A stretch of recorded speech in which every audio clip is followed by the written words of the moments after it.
Salam alaikum. Merci de me rejoindre pour cette nouvelle vidéo dans laquelle on passe à la deuxième partie du cours sur la propagation d'une onde lumineuse.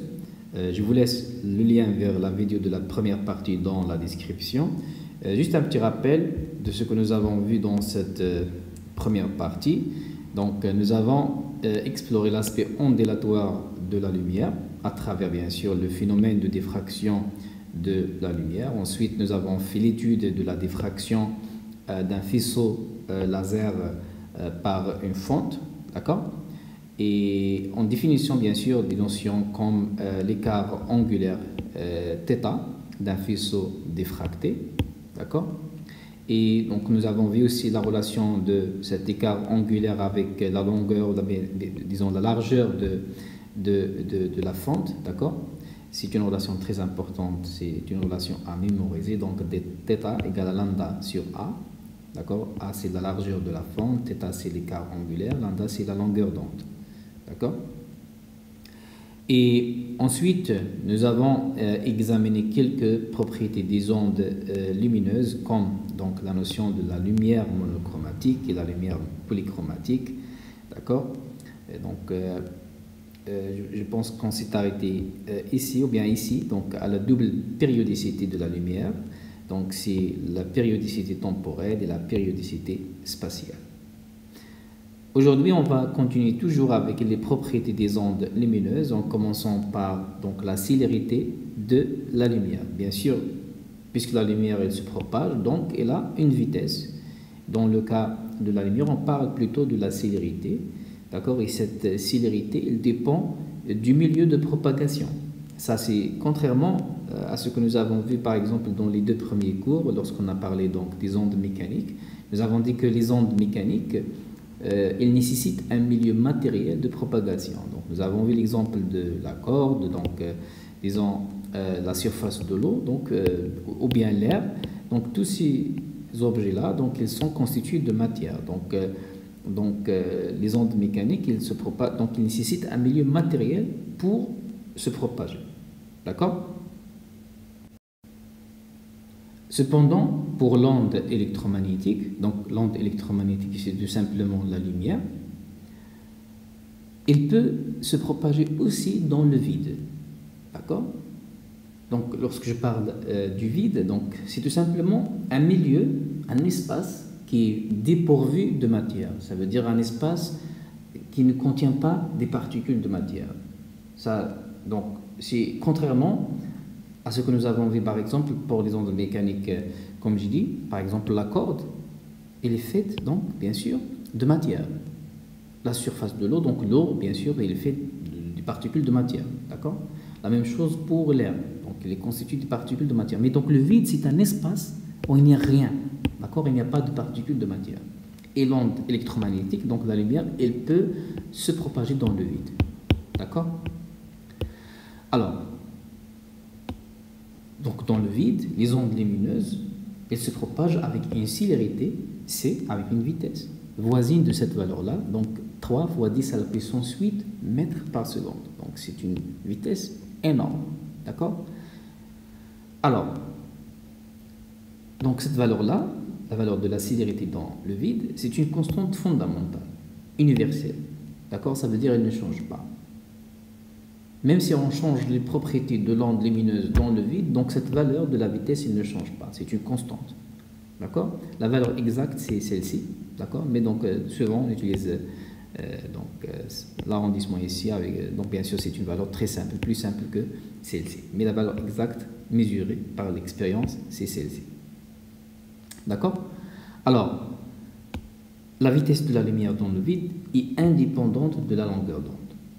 Ça veut dire, même si la longueur d'onde de l'onde lumineuse qui se propage dans le vide change, cette vitesse-là, elle ne change pas. Donc, elle est indépendante de la longueur d'onde. Bien sûr, ici, on parle toujours d'une onde lumineuse qui se propage dans le vide. Ça, c'est très important. Donc, le vide, ce n'est pas un milieu dispersif. Donc, nous avons vu la définition d'un milieu dispersif dans, je pense, l'un des cours les deux premiers cours. Donc, le vide, ce n'est pas un milieu dispersif. Donc je vais l'expliquer dans une section à venir, d'accord?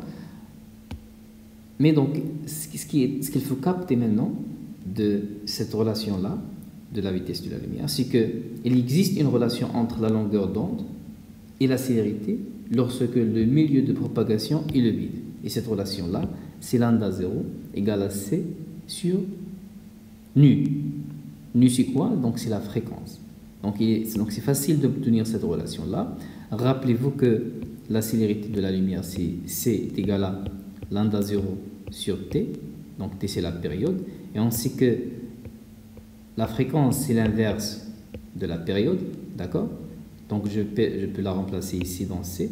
Donc, C est égal à lambda 0 fois F. D'accord? Et à partir de celle-ci, je peux écrire que lambda 0 égale tout simplement C sur F. D'accord? Bien sûr, la fréquence, on la note par F ou bien la lettre grecque nu que vous voyez ici. Donc, on peut écrire bien sûr C sur F. D'accord? Donc le 0 ici, ça veut dire donc le vide. D'accord? La longueur d'onde dans le vide. Donc, rappelez-vous de ça. Lorsqu'on a l'indice 0, on veut dire que c'est la longueur d'onde, donc lorsqu'il s'agit d'une onde qui se propage dans le vide, donc bien sûr l'onde lumineuse. Et comme je l'ai dit dans la première partie de ce cours, bien sûr l'onde électromagnétique ou bien la lumière, donc il peut se propager aussi dans des milieux matériels, on dit aussi des milieux transparents, comme bien sûr l'air ou bien un cristal, l'eau, un verre, d'accord? Ce sont des milieux transparents. Donc la lumière, elle peut se propager dans ces milieux transparents, qui sont bien sûr des milieux matériels, et il peut se propager aussi dans le vide. Et puisque chaque milieu transparent se comporte différemment quand on parle de la lumière, on définit ce qu'on appelle l'indice de réfraction. Donc c'est un indice qui différencie entre les milieux de propagation. Un indice qui différencie les milieux transparents. Et vous l'avez déjà vu, je pense, en tronc commun ou bien en première année baccalauréat. Donc, dans un milieu matériel transparent, une onde lumineuse, elle se propage toujours avec une vitesse, bien sûr, qui est inférieure à la célérité de la lumière dans le vide. Donc, toutes les vitesses dans des milieux transparents, elles sont inférieures à la célérité. Rien ne peut aller plus vite que la lumière dans le vide. Donc, c'est une constante universelle, comme j'ai dit. D'accord? Et chaque milieu transparent, bien sûr, il est caractérisé par cet indice de réfraction qui est donné par, donc, pour une longueur d'onde donnée, il est donné par ce rapport-là, d'accord? Et donc, l'indice de réfraction est noté par la lettre N. Donc, c'est le rapport entre la célérité de la lumière dans le vide et la vitesse de la lumière dans un milieu transparent, dans un milieu matériel, d'accord? Donc, ici, c'est la célérité de la lumière. V, c'est la vitesse de propagation de la lumière dans le milieu matériel, dans le milieu transparent, d'accord? Donc, cet indice, l'indice d'un milieu, est donc un nombre sans dimension. Donc, l'indice de réfraction a 9 dimensions parce que ici nous avons une vitesse, la célérité, donc c'est aussi une vitesse divisée par une vitesse. Donc, ça veut dire que les unités, donc, ils se simplifient, donc il reste donc un nombre qui est sans dimension. D'accord? Donc, comme je dis ici, c'est parce que nous avons un rapport entre deux vitesses. Donc, n, l'indice de réfraction, est toujours supérieur à 1. Parce que tout simplement, nous avons V est inférieur à C. Et nous avons ici donc C dans le numérateur. Ça veut dire que toujours ce nombre-là est supérieur à 1. V صغر من C. Donc, أي حاجة حطيناها هنايا هاد السي راه كونستانت ما كتبدلش. هاد في أي حاجة حطيناها هنايا غيبقى هذا الرقم ديما كبر من 1. داكور؟ حيت C كبر من V. هنا واحد l'exemple. Alors, ici nous avons quelques exemples, donc des milieux transparents et donc l'indice N, l'indice de réfraction pour chaque milieu. Ici donc remarquez que pour l'air, l'indice de réfraction est vraiment très proche de 1. Ça veut dire quoi? Ça veut dire que la vitesse de la lumière dans l'air est vraiment très proche de sa vitesse dans le vide. D'accord? D'accord? Donc l'indice de l'air étant très proche de 1, ça veut dire que la célérité de l'onde a pratiquement la même valeur dans l'air et dans le vide. Et donc parfois dans les exercices, on fait cette simplification en prenant que l'indice de réfraction dans l'air est égal à tout simplement 1. Ça veut dire on prend que la vitesse de la lumière dans le vide est égale donc à la vitesse de donc la lumière dans l'air. D'accord? Donc, et on remarque ici, donc avant de passer à la section suivante, donc dans le vide, nous avons C, donc C, la célérité égale à lambda 0 nu, d'accord? Donc en anglais c'est nu, en français c'est nu. Donc nu c'est la lettre grecque, c'est la fréquence, d'accord? Donc on la note aussi par F. Lambda 0, comme j'ai dit, c'est la longueur d'onde de l'onde lumineuse dans le vide, d'accord? Alors, dans un milieu matériel transparent, nous avons bien sûr V égale lambda fois nu. D'accord? Ça, donc, c'est la vitesse dans un milieu transparent, dans un milieu matériel. Donc, on sait que l'indice de réfraction, c'est le rapport entre C et V. Donc, je vais prendre C divisé par V. D'accord? Donc, lambda 0 nu divisé par lambda nu. Donc, on va simplifier par nu. Il nous reste donc lambda 0 sur lambda. On obtient donc une relation très importante qui est entre donc l'indice de réfraction et les longueurs d'onde dans le vide et dans un milieu matériel. Donc c'est une relation à capter, à mémoriser, d'accord? Donc c'est la relation entre l'indice de réfraction et les longueurs d'onde dans le vide et dans un milieu transparent. Passons ensuite pour décrire le domaine des radiations lumineuses visibles. Donc on sait que la lumière, c'est l'ensemble des ondes électromagnétiques qui sont visibles par l'œil humain. D'accord? Leurs longueurs d'onde dans le vide sont situées entre 400 nanomètres et 800 nanomètres.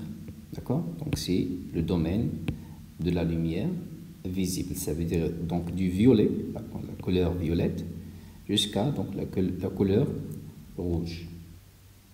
Donc il se peut dans les exercices qu'on vous demande de donner la longueur d'onde en fonction de d'autres unités. Par exemple ici nous avons 1 nanomètre, c'est 10 à la puissance moins 9 mètres. 1 nanomètre c'est aussi donc 10 à la puissance moins 6 millimètres. Et 1 nanomètre donc c'est 10 à la puissance moins 3 micromètres. Donc il faut faire toujours attention aux unités que vous avez dans les exercices. D'accord? Alors nous avons ici aussi la fréquence donc des ondes lumineuses. Ils sont situés entre 7,5, donc bien sûr pour le domaine visible, ils sont situés entre 7,5 fois 10 à la puissance 14 Hz et 3,7 fois 10 à la puissance 14 Hz. D'accord? Donc, bien sûr, nous avons vu la relation qui est entre la longueur d'onde et la fréquence. Donc, lambda 0, donc c'est la longueur d'onde dans le vide, c'est la célérité divisée par la fréquence. D'accord? Donc, on la note parfois aussi par F.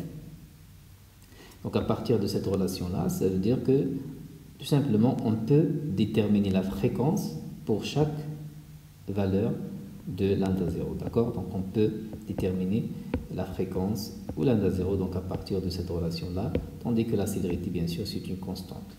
D'accord? Nous avons ici terahertz, c'est 10 à la puissance 12 Hz.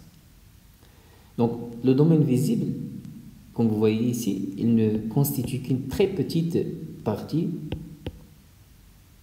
des ondes lumineuses, d'accord? Donc du rouge vers le violet. Et remarquez ici aussi que les axes donc de la longueur d'onde dans le vide et la fréquence, donc ils sont inversés parce que, bien sûr, selon cette relation-là, lambda 0 donc est proportionnel à l'inverse de la fréquence. D'accord? Donc lambda 0 est proportionnel à l'inverse de la fréquence. Ça veut dire quoi? Ça veut dire lorsque la fréquence augmente, bien sûr lambda 0 diminue. Et inversement, lorsque donc la fréquence diminue, lambda 0 donc augmente. D'accord? Selon cette relation-là. Donc, aussi, donc, au-delà donc de ce domaine visible, à côté par exemple disons du rouge, nous avons ici le domaine des radiations infrarouges. Ensuite, nous avons les micro-ondes. D'accord? Et donc, les micro-ondes sont des ondes électromagnétiques utilisées dans les radars et dans les fours micro-ondes. Donc, vous connaissez déjà les fours micro-ondes. Puis, donc, il y a les ondes radio, donc utilisées bien sûr pour les émissions radio. Et de l'autre côté de ce domaine visible, ça veut dire de ce côté-là, du violet, donc il y a les radiations ultraviolettes, d'accord, les rayons X, bien sûr utilisés dans l'imagerie médicale, et nous avons les rayons gamma, donc ils sont donc de forte fréquence bien sûr. Donc la fréquence des rayons gamma est très grande, d'accord. Donc voilà, donc on peut dire que tout simplement les radiations ultraviolettes, ils sont pour des longueurs d'onde dans le vide qui sont inférieures à 400 nanomètres, d'accord, ça veut dire ici. Et nous avons les radiations infrarouges, donc ce sont pour les longueurs d'onde qui sont supérieures à 800 nanomètres. Et bien sûr, les radiations ultraviolettes et les radiations infrarouges, ils sont invisibles à l'œil nu. Ça veut dire qu'on ne peut pas voir donc ce qui est ici, d'accord? Alors, comme je viens de dire, à cause donc de cette relation-là, on peut déterminer f, donc la fréquence, pour chaque lambda 0.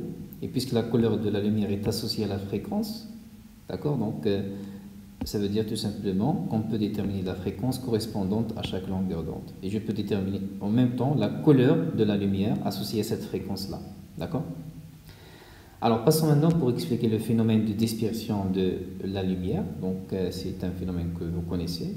Donc, la dispersion de la lumière, il se produit lorsqu'un faisceau lumineux traverse, disons, un milieu, bien un matériau, et que ces différentes composantes de couleur ou de fréquence, parce que donc cette lumière-là, il s'agit d'une lumière polychromatique, ça veut dire qu'elle contient plusieurs couleurs, d'accord? Lorsque donc ces couleurs-là arrivent à ce milieu, à ce matériau, elles sont déviées donc de manière inégale. À ce moment-là, on parle de la dispersion de la lumière. Donc c'est un phénomène qui est dû au fait que l'indice de réfraction n du matériau, d'accord, donc ici je vous donne l'exemple du prisme qu'on va voir plus tard. Donc lorsque l'indice de réfraction de ce matériau, de ce milieu varie selon la longueur d'onde de la lumière. Donc à ce moment-là, il y a ce qu'on appelle donc la dispersion de la lumière, d'accord? Alors, c'est quoi un milieu dispersif et non dispersif? Nous avons déjà vu aussi ça. Donc, on dit qu'un milieu est non dispersif si la célérité de la lumière, C, ne dépend pas de la fréquence f de la lumière, d'accord? Donc, je peux dire qu'un milieu non dispersif, c'est tout simplement un matériau où l'indice de réfraction est le même pour toutes les longueurs d'onde de la lumière, d'accord? Dès que la lumière incidente irradie contre le matériau, d'accord, l'indice de réfraction de toutes les longueurs d'onde, ou bien de toutes les couleurs de la lumière incidente, est le même, d'accord, le même n. Donc c'est difficile de trouver ça dans la nature, mais donc il y a l'exemple que nous avons vu ici, donc qui est proche un peu de n égale à 1. Donc c'est lorsque donc, la lumière se propage dans l'air, vous voyez que l'indice de réfraction est égal à 1,0003. Ça veut dire quoi? Ça veut dire que, donc voici la formule pour l'indice de réfraction. N égale à C sur V. D'accord? C, c'est la célérité dans le vide. V, donc, c'est la célérité, ou bien, disons, la vitesse dans des milieux transparents. D'accord? Dans l'air, puisque donc l'indice de réfraction est égal à 1,0003, ça veut dire que la vitesse de la lumière dans l'air est à peu près, donc c'est C. Ça veut dire qu'on peut faire une approximation et dire que n égale à peu près 1, d'accord, lorsqu'il s'agit de l'air. Puisque donc n égale à 1, ça veut dire, donc dans ce cas, on peut dire que le milieu est non dispersif. Et donc toutes les longueurs d'onde, toutes les couleurs de la lumière incidente, elles ont le même indice de réfraction, la même n, d'accord? Alors, Dans ce cas, donc, bien sûr, si la célérité ne dépend pas de la fréquence, ça veut dire que l'indice de réfraction il ne dépend pas de la fréquence aussi. Et puisque donc, nous avons cette relation-là, ça veut dire encore que l'indice de réfraction ne dépend pas de lambda 0. D'accord? Dans le cas du milieu dispersif, c'est exactement le contraire. Ça veut dire dans ce cas que la célérité dépend de f et donc de lambda 0. Et donc l'indice de réfraction n, elle dépend aussi de f et de lambda 0. Donc il faut mémoriser et bien sûr comprendre ça pour ne pas mélanger entre les deux.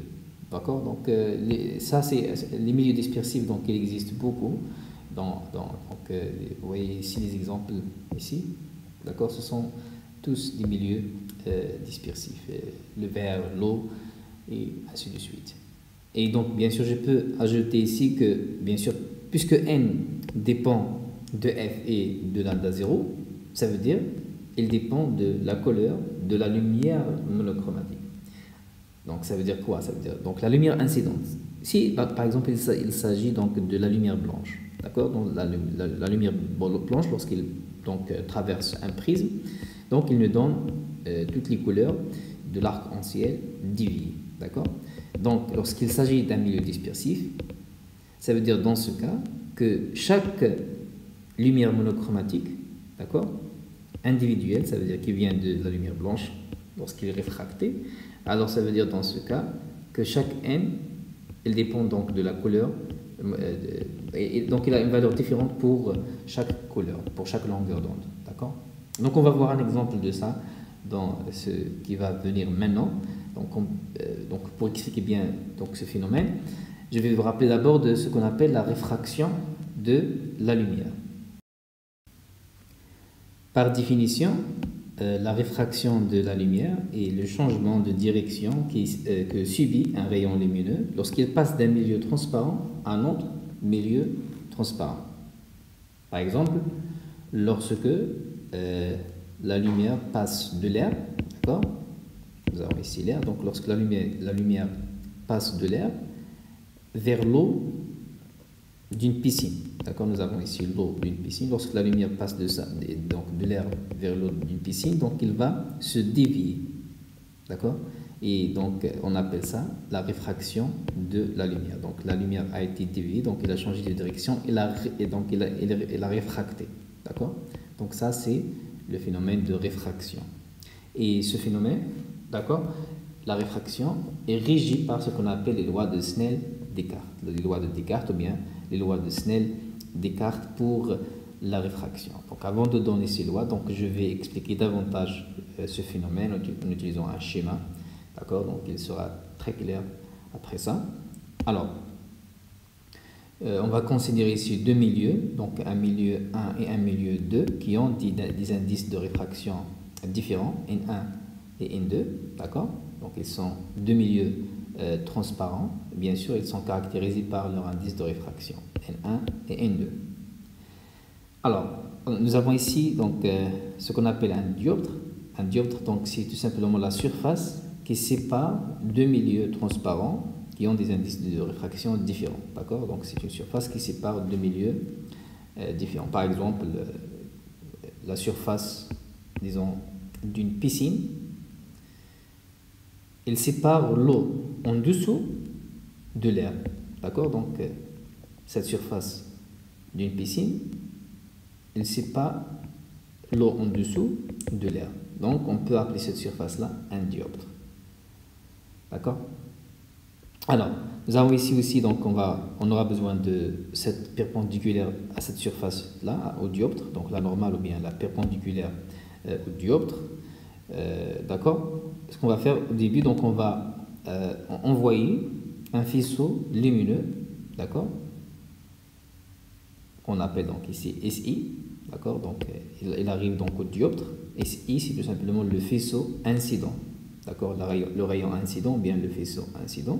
Donc ce rayon incident, il fait donc avec la normale ici un angle I. D'accord, I c'est tout simplement l'angle, il s'appelle l'angle d'incidence.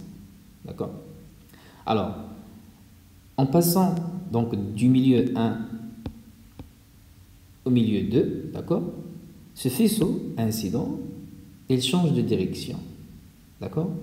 Donc, c'est ce qu'on a, donc en passant du milieu 1 au milieu 2, le faisceau lumineux change de direction. Et c'est ce qu'on appelle donc tout simplement la réfraction de la lumière. D'accord? Donc, il ne va pas donc continuer, ce faisceau, il ne va pas continuer son chemin donc d'une manière rectiligne, mais donc il va se dévier, donc il va changer de direction parce qu'il a passé d'un milieu d'indice de réfraction N1 à un milieu d'indice de réfraction N2. Donc il a changé de direction. D'accord? Maintenant nous avons ici IR qui est tout simplement ce qu'on appelle le rayon réfracté ou bien le faisceau réfracté. Et donc ce rayon réfracté, il fait donc un angle avec la normale, donc cet angle-là R, qui s'appelle l'angle de réfraction. D'accord? Et ce phénomène-là, lorsque donc le rayon lumineux change de direction, et donc c'est ce qu'on appelle la réfraction de la lumière. C'est ça la réfraction de la lumière. Et comme je viens de dire, donc la réfraction est régie par les lois de Descartes pour la réfraction ou les lois de Snell-Descartes pour la réfraction.